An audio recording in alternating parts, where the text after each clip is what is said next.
Hello there, ladies and gentlemen. It's time to tell you about a tournament that happened a few weeks ago now, but I haven't got around to putting together the video yet. So, here it is. It took place at Slayer Gaming, and you can see quite a healthy prize pool there. The majority of the prizes were for the Most Fun Opponent award, which is a nice way of doing it, which encourages good sportsmanship. We also got some first glimpses of some rather delicious Relics miniatures here. We saw the new Perfectus, most of us for the first time. It is quite a beast.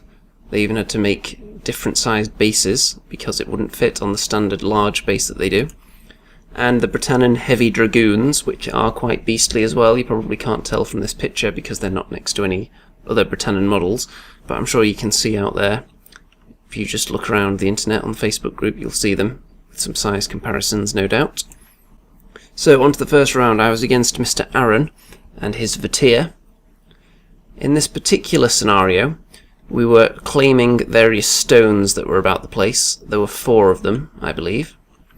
His command models, the Huntawalu and the Velad. I'm not sure how that's supposed to be pronounced, but they're very closely packed together in the centre there because of the way the terrain was laid out. So, that gave me a little bit of an opportunity, because once those 2 guys were down, he's basically going to be screwed because they're his casters, so he's relying on his magic, and also all his units would of course be out of command if both the commanders died. He also had some Vestonen and various other units. It's hard to tell what they all are because I'm not that familiar with the Vatir units, and a lot of them are only undercoated. So I may not go into too much detail on his forces. Over on my army, in my 300 point list, I had a Domini, I had a Puri, 2 Tormentors in the middle there. Now, as you can see, I've got these 2 screening units, which were my Concursus and the Penitentium.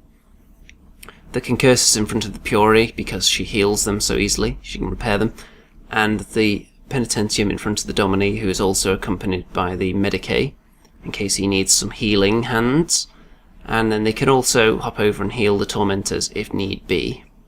So my game plan here, it wasn't too complicated. I was just hoping to get some nice Tormentor shots away because he didn't really have any shooting in his list. He only had some magic spells, which could have been quite nasty. He did have Distraction, I think, with one of his casters. So I was hoping to do a lot of damage with the shooting and then to run in and mop them up with my remaining units, while also going after the various objectives. I was able to put some nice blessings on my units in the first turn there. As you can see, the Guided Arm and Blessed. And his units start to creep forward. He's obviously going to have to close the distance because he does have a very combat-heavy list, not any shooting at all, really. On the right, you can see I've got my Penitentium, which look like they're going to be going up against his Elf Spawn, which is just a very small, irritating 5-point unit that he's just hoping to run around and maybe collect some objectives with it. Now, you can see here that his 2 commanders have disappeared, and I believe we're only on turn 2 at this point. This is because my Tormentors, well, one of them was distracted in the first turn, but the second Tormentor shot into his unit there at the front, and the splash damage put a point of damage on both of his commanders, which was not good for him at all, and it also knocked out one of the screening units models as well, which left that big juicy gap so I could then directly target them. And then right at the start of turn 2, I was able to activate first before he had a chance to heal. So I activated the Tormentor again, shot through the gap at his commander on the left, and then the splash damage also hit the commander on the right, so they both immediately died. Right at the start of turn 2, he now has no commanders left. So it's pretty much game over from this point on. There's very little he can do here, unless he got really lucky with some dice rolling, but I haven't lost anything yet. And he's just got a huge amount of points killed instantly. So very bad news for him indeed. On the left, you can see he's doing his best trying to get up there with his combat units, trying to get into my Concursus. He's not really got too much of a hope, because I've still got all my army left. But if he could punch a hole through there and get into my casters, then you never know, he might have had an outside chance of doing something. On the right, he's really got nothing, so I've just got free reign pretty much to do what I want over there. In the middle, he does manage to get one of his units with a long charge into my Tormentor there. I wasn't too disheartened by that because the Tormentor survived on 1 hit point, and they're just prime for the countercharge there with those Penitentium waiting in the wings to move in. And the fact that the Tormentors are separate units means that you can only tie up one of them at a time, which is nice. Over on the left, the Concursors are just being constantly blessed and having their arms guided and being repaired, I believe, so his Verstonen comes in. Not a whole lot of damage being done either way, as far as I recall. And then, just like I said, the Penitentium moved in to save the Tormentor before it was killed, so he's got very little left on the table now. In fact, pretty much everything he's got is in this fight here. And I managed to kill them off. So, I was able to collect the objectives, kill everything, and coast to a 3-0 victory with maximum kill points since I took out everything, and I don't think he actually ended the game with any of my models killed. He did kill a Concursus maybe once or twice, but I did repair them, so no models were removed from my army at the end. You can't ask for a better start than that in a tournament.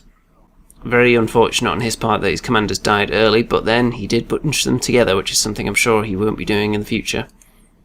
And because this game finished so early, I went round and took some pictures of the other games going on.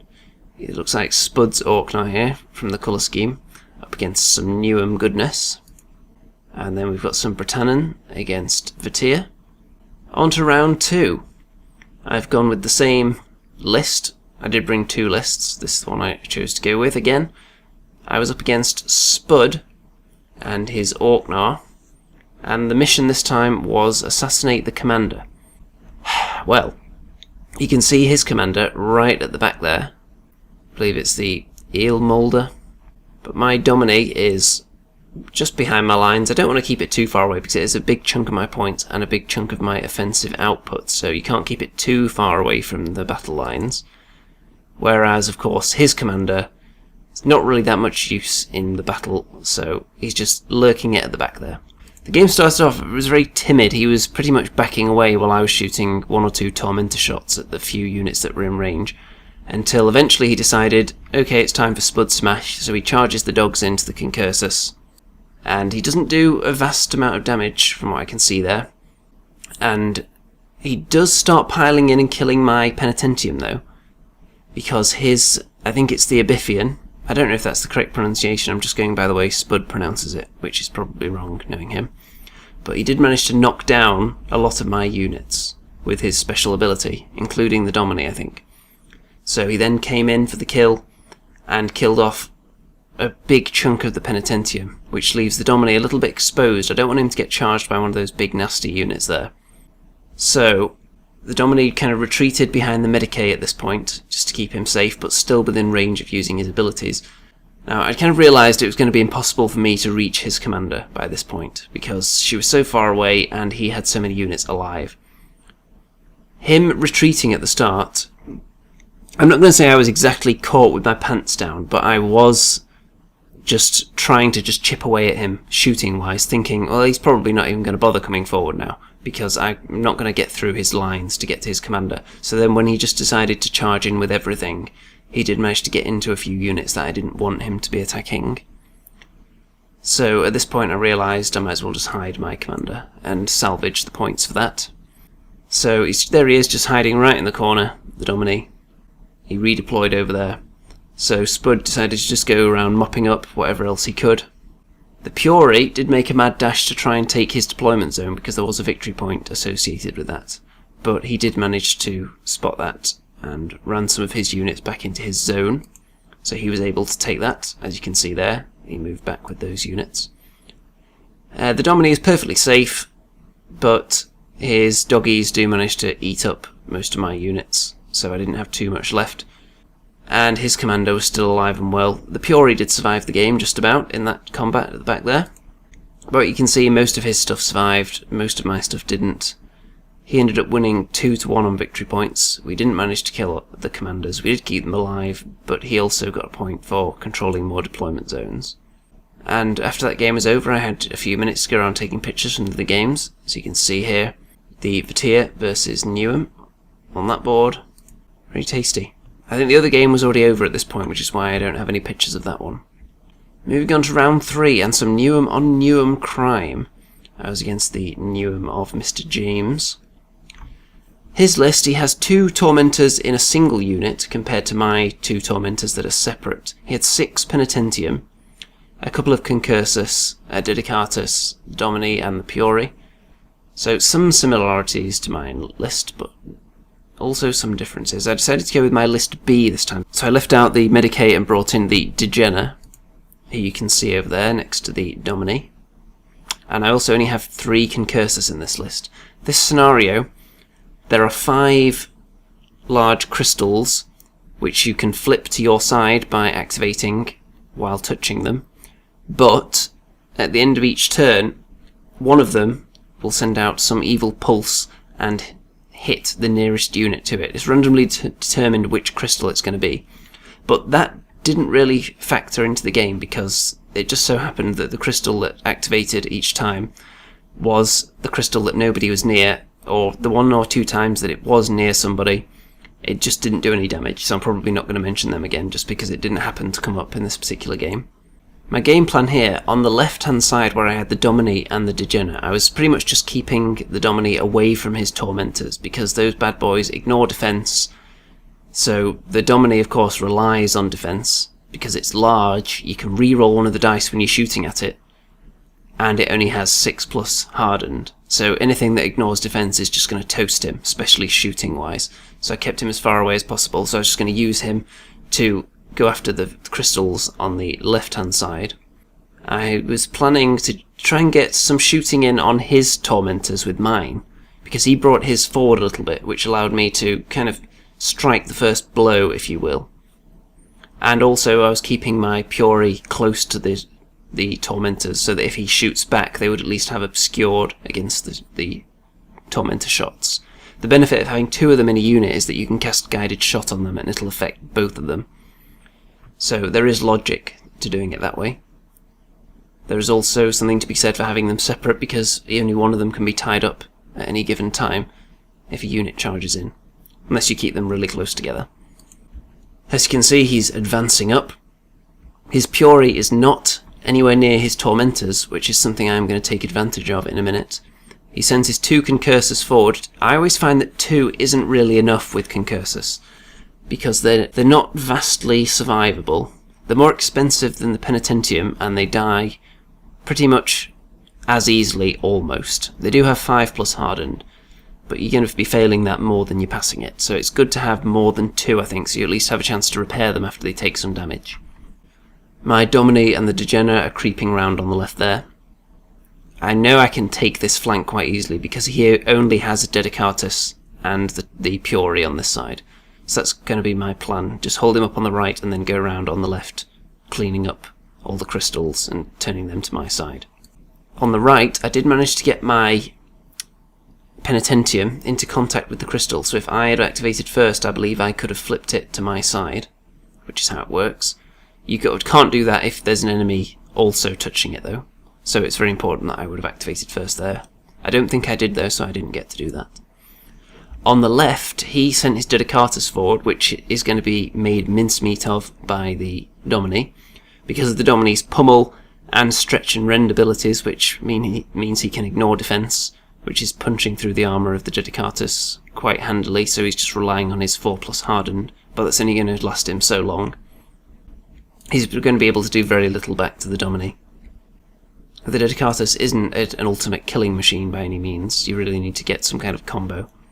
You can see what's going on in the middle. We're going to get some Concursus on Concursus crime. And because his units are so tightly packed on the right, when my Tormentors shot into them, I was able to kill one of his Tormentors with those shots, which was quite pivotal. I did only score 2 hits on him, and he failed both of his 5+ hardened rolls. So at that point, I've got the upper hand big time there, as far as Tormentors go. In the middle, I charged my Degena into this combat with his Concursus, and also his Priori was tied up in there as well, which is nice for me. It's going to prevent her getting near some of the other units to obscure them, and it's also probably going to result in her death because she's stuck there with combat units and she has no fighting ability of her own. The Dejena is quite handy in combat because he can count as a supporting unit while in combat, and also his flail, just like the Penitentium, will reduce the defense of anyone that he is touching, so that's very tasty indeed. Over on the left you can see that Domine did manage to kill off the Dedicatus, which means I'm then going to claim that crystal for my own, and then he's going to be free to go a-wandering about, doing something else. Over on that side, now this was a very bold move on my part here. Because his Penitentium killed off mine, I realised he wasn't touching the crystal, so I exhausted one of my Tormentors moving up there into touching range of it, so that if I activated first, I could then flip it to my side, and I was then confident he wouldn't be able to take it back by the end of the game, because I could just keep throwing units at it, and just holding him up, hopefully. And I've also got other units that are going to become free very shortly in the middle that could come in to assist with that. But unfortunately, I don't think I activated first then either, when I really needed it, so my Tormentor ended up being swallowed whole, and his Penitentium were able then to get into my back lines and get my other Tormentor and my Fury, but they did move away from the crystal. So my Domine here, instead of just ploughing across the battlefield trying to get into the fight, very sneakily runs round to his back crystal, and he's going to turn that over to my side. We were running really short on time at this point, so I was forfeiting some of my activations, just saying that my units weren't doing anything if I didn't really need them, just because I wanted to get it through faster, because word was coming through from the other side of the hall that Spud was doing quite well in his last game, so I knew I needed a big win if I was going to overtake him in the leaderboard, because I know his first game didn't go as well as my first game, so I thought if I get a big win here, I could potentially win this tournament. So I wanted to rack up points, and with time running out that was going to be difficult. On the right here you can see that I wasn't able to take the crystal, but I did charge everything over there in an attempt to try and get it. But again, when I needed to activate first on the last turn with the Dejena to take the crystal, he was able to get the first activation yet again, which was likely because I killed quite a few of his units, so he was down on numbers of units. He had the +1 to see who goes first, and he was able to get in there and prevent me from taking that final crystal. And my Fury did survive the game, holding up his Penitentium, but because I wasn't able to take that final crystal, I was denied a 3-0 victory. It was only 2-0. And I'm not sure exactly how the tournament scoring worked, because it was changed just before this tournament. Not that I was aware of that. I was under the impression that if I'd taken that final crystal, I would have won the tournament. But the scoring system was changed, so I'm not sure whether Spud would have won regardless. But it's possible I could have won the whole thing had I taken that final crystal by activating first. On any one of 2 or 3 occasions would have been enough, but sadly no. I think overall this list is quite good. The Concursus, I really like taking them in a large unit because they're just so easy to repair with the Fury, and the Domine, I can never bring myself to leave him out because he's just such an all-round beast. He can take all the best spells, even the spells he already has are great, and his combat ability isn't to be sniffed at all if you can get the charge and cast Pummel. He does have quite a lot of dice to cast with, so if you get some half-decent rolling, then he can really be an absolute machine. But you'll see that it wasn't enough for me to win the tournament. I do feel like with a little bit of luck this could have been my first win, but it wasn't to be, and we'll go to the presentation ceremony now. Okay, so in last place, winner of this wonderful box is Aaron. Well done, Aaron. Congratulations, Aaron. You can't have the box though, because this is the first time we've won any other prizes. A rather unfortunate fall from grace for Mr. Aaron there. Well done, Aaron. Next time. Best painted army. Oh, this is the one I'm in. Seriously. Why don't we just do it over there? So then you can well, yeah, do it here where the prizes are. And the certificates. I thought you wanted all this to be professional. This is professional. Yes. Best painted army. For best painted army, we've got 3 of our busts. The person who got best painted army, and this goes to Steve. Ooh. Come on, Steve. I don't want it. Come on, Steve. I'll pop on my own. He likes nice There you go, busts. We're going to do best opponent next, and the best opponent actually gets the biggest swag bag here, Ooh. and that goes to Steve Kemp, Yes. Ooh. who won an enormous amount of points. So, alright, man, that's all yours. We got different size t-shirts. I'm not sure what size you need. Look at that big juicy pile of I'll swag. sort that out for you. So that's all of yours. Yeah, you should do this every week. All you have to do is be a nice guy, and this is what happens to you. Yeah, it's amazing, isn't it? Oh yeah, sorry, I'll take them for you. Whoa! We've got a box for those. Right, so in third place, not that one, not that one. Why put them in order? Third place, and absolutely no prize whatsoever, because there's no prize for coming third, goes to James Hasker. Come on, son. Hey. Okay. Second place, not that one. Second place, and again, no prize, because you don't get prize for coming second. It's Andy! Yay! There you go. And first prize, and they get a medal, chronicler model, pin badge, and they actually get the 3D print of the Play Factors. Unfortunately, I'm afraid to say, goes to Spudtay. Ooh. Again. Again. Smile. Cheers. There you go. Thanks. Thanks for coming. Hope you had a great day. I can't believe you won again. Just give it me.